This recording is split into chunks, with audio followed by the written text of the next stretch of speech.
जोहार साथियों, मैं मुकेश विरवा।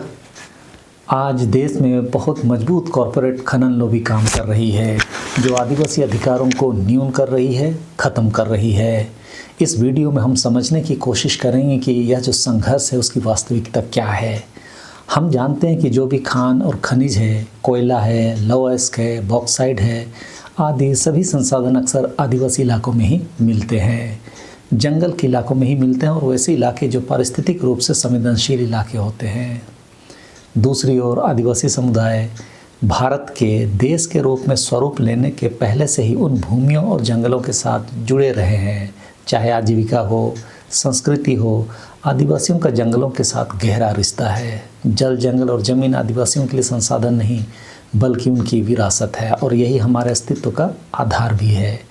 विकास और राष्ट्रीय स्तर पर खनिज की ज़रूरत के नाम पर राज्य और कॉरपोरेट लॉबी मिलकर उन संसाधनों का दोहन बड़ी तेज़ी से करना चाहते हैं, लेकिन अक्सर यह प्रक्रिया पारदर्शी नहीं होती, संवेदनशील भी नहीं होती और न्यायोचित भी नहीं।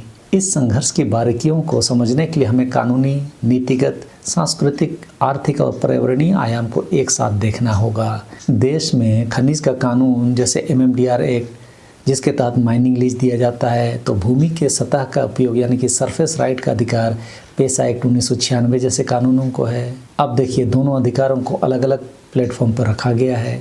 सिद्धांततः सरकार खनिजों का मालिक होती है, लेकिन गोवा के मामले में सरकार खनिजों की मालिक भी नहीं। वहाँ पुर्तगाली शासन के समय ऐसे प्रावधान हुए, जिसके बाद एक महत्वपूर्ण फैसला जिसकी ज़मीन उसकी खनिज का आया था, लेकिन वह फैसला दूसरे जगहों में ज़मीन की मालिकी के अलग होने के कारण नहीं मानी गई। कानून में इस व्यवस्था के कारण कि भले ही आदिवासी जिस ज़मीन में और जंगल में रहते हैं, उसके बावजूद खनिजों को कंपनियां या राज्य निकाल सकती है। आदिवासियों को खनिज द्वारा विस्थापन और उपेक्षा बहुत बड़े स्तर पर हुआ है। हालांकि 1996 में पंचायत उपवन अनुसूचित क्षेत्रों पर विस्तार अधिनियम यानी कि पेसा एक्ट 1996 आया, जो ग्राम सभा को जल, जंगल और ज़मीन पर पारंपरिक अधिकार तथा निर्णय लेने की शक्ति दिया। इसके अनुसार किसी भी नॉन फॉरेस्ट यानी कि गैर वन परियोजना के लिए ग्राम सभा की सलाह या सहमति आवश्यक होती है। उसी तरह वन अधिकार अधिनियम 2006 भी जंगल के संबंध में आदिवासियों को व्यापक अधिकार देता है, लेकिन कानून में ये अधिकार रहते हुए भी लागू करने की प्रक्रिया और वास्तविकता अक्सर ठीक नहीं है। ग्राम सभा की सहमति परामर्श तक सीमित रह जाती है और कई मामलों में कंपनी और सरकार ग्राम सभा की राय की अवहेलना करती है।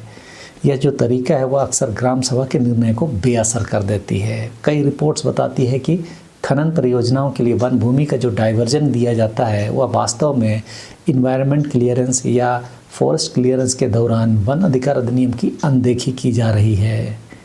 कानूनी रूप से आदिवासियों और जंगल में रहने वाले मूल निवासियों को अधिकार तो मिले हुए हैं, लेकिन व्यवहार में जब खनिज का दोहन करने की बात हो, कॉरपोरेट हित की बात हो, तो प्रक्रिया अक्सर पक्षपाती और अधूरी साबित होती है। भारत में आदिवासी और खनन का संघर्ष ब्रिटिश काल से ही चला आ रहा है। 1865 के इंडियन फॉरेस्ट एक्ट ने वनों को राजकीय संपत्ति घोषित कर आदिवासियों को ही लुटेरा बना दिया और हमें बताया जाता है कि वन अधिनियम वनों की रक्षा के लिए है। आज़ादी के बाद 1950 के संविधान ने 5वीं अनुसूची के तहत आदिवासी क्षेत्रों को विशेष आरक्षण तो दिया, लेकिन खनन नीतियाँ कॉरपोरेट लॉबी के फ्रेंडली ही रही। 1970-80 के दशक में कोल इंडिया लिमिटेड जैसे पब्लिक सेक्टर यूनिट्स ने खनन को बढ़ाया, तो 1990 के उदारीकरण ने निजी कंपनियों को खनन के क्षेत्र में आमंत्रित किया। भारत के वनों के नीचे दुनिया की सबसे बड़ी खनिज संपदा दबी हुई है, लेकिन इन जंगलों पर 8.6% आदिवासी जनसंख्या का अस्तित्व भी टिका हुआ है। आश्चर्यजनक बात यह भी है कि स्वतंत्रता के बाद से विकास परियोजनाओं में विस्थापित होने वाले 6 करोड़ लोगों में से 40% यानी कि 2.4 करोड़ आदिवासी समुदाय से हैं। यानी जो लोग जंगल के सबसे सच्चे संरक्षक हैं, वही सबसे ज़्यादा उजाड़े जा रहे हैं। इस विस्थापन का सबसे बड़ा कारण है कॉरपोरेट खनन लॉबी। ये एक ऐसा शक्तिशाली तंत्र है जो राजनीति, नीति निर्माण और राजस्व तीनों को प्रभावित करता है। आज हम इस लॉबी के संरक्षण, उसके हथकंडे और आदिवासी अधिकारों पर इसके प्रभाव का विश्लेषण कर लेते हैं।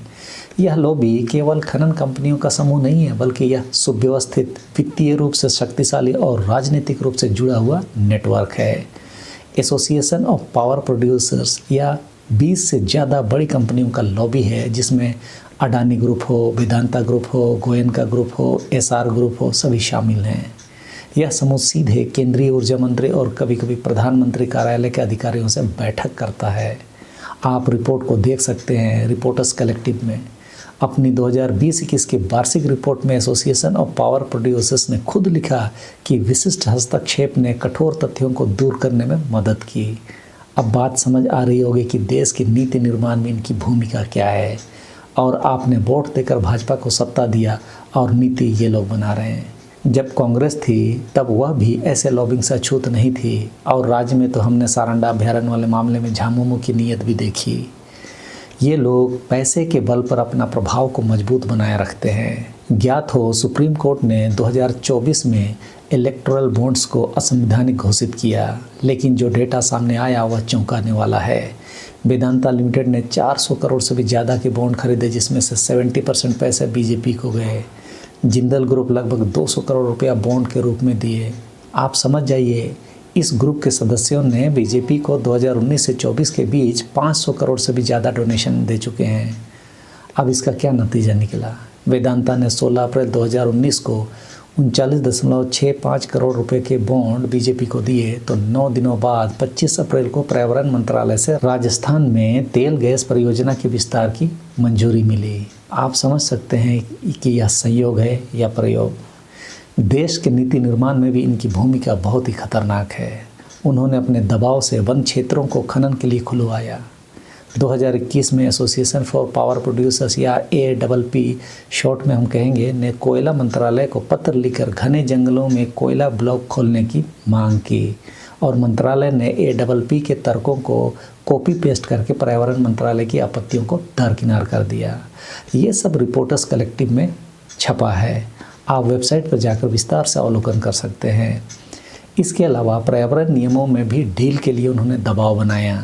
2020 में सुप्रीम कोर्ट ने पावर प्लांट्स के लिए प्रदूषण नियंत्रण उपकरण लगाने की समय सीमा बढ़ाने से इनकार किया, लेकिन APP ने प्रभावशाली सदस्यों के माध्यम से सरकार को प्रभावित किया।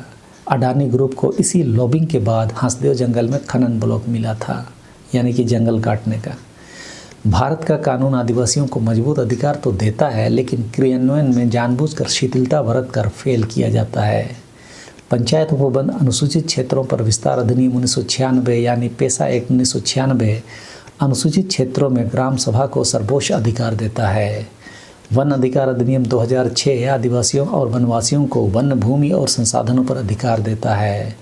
धारा 311 ग्राम सभा को वन भूमि के हस्तांतरण का अधिकार देता है, तो धारा 4.5 ग्राम सभा की सहमति के बिना वन भूमि का विस्थापन अवैध है।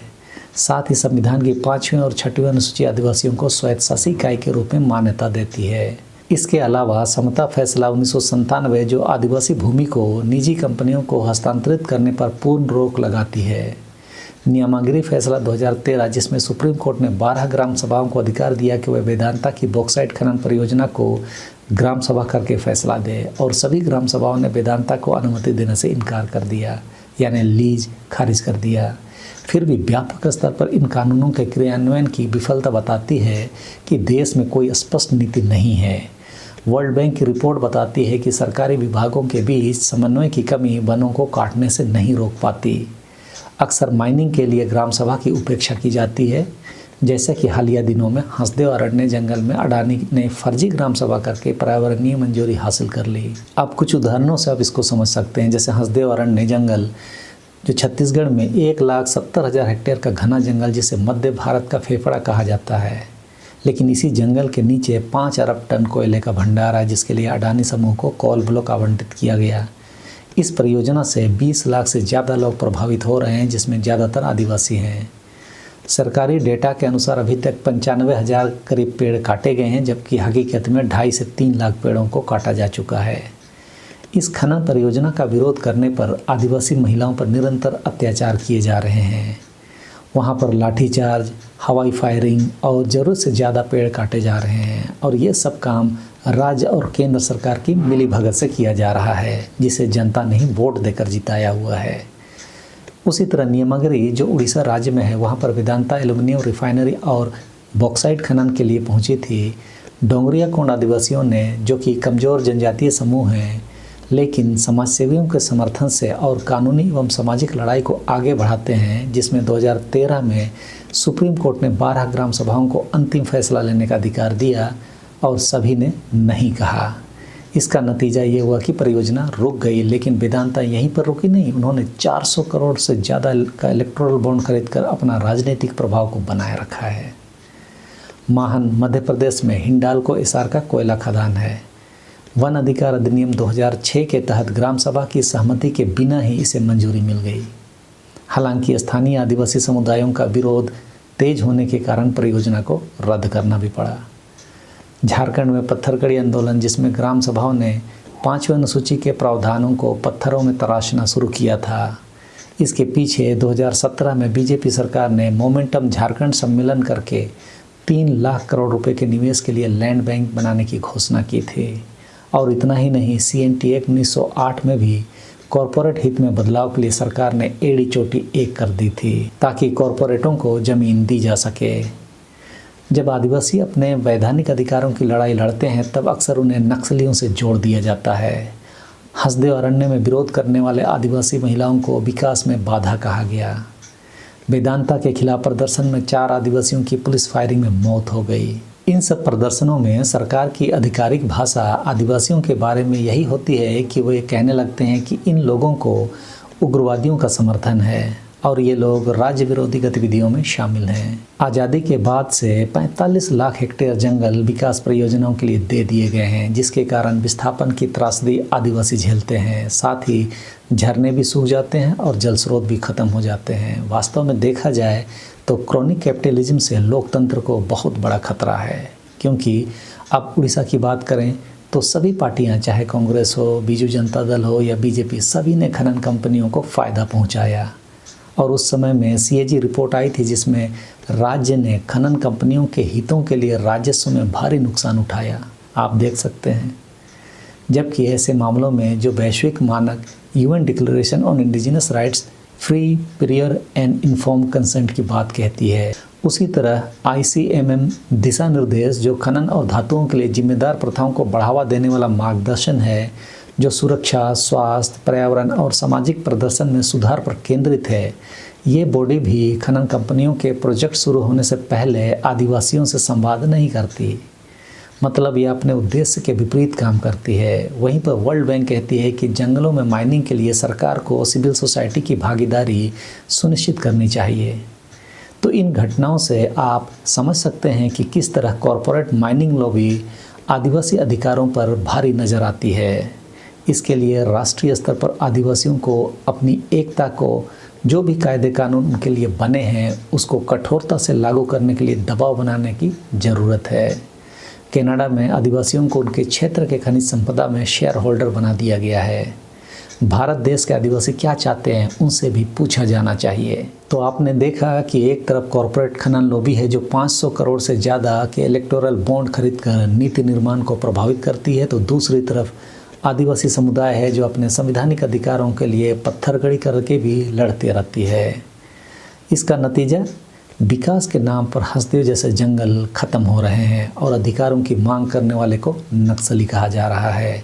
आपको समझना होगा कि यह विरोधाभास तब तक खत्म नहीं होगा जब तक कि ग्राम सभा की सहमति को कानूनी बाध्यता नहीं बनाया जाता। कॉरपोरेट फंडिंग पर पूरी पारदर्शिता आनी चाहिए, जबकि होना यह चाहिए कि कॉरपोरेट को राजनीतिक पार्टियों को फंड देने से रोक लगनी चाहिए। आदिवासियों को भी अपने क्षेत्र के खनन में हिस्सेदार बनाया जाना चाहिए।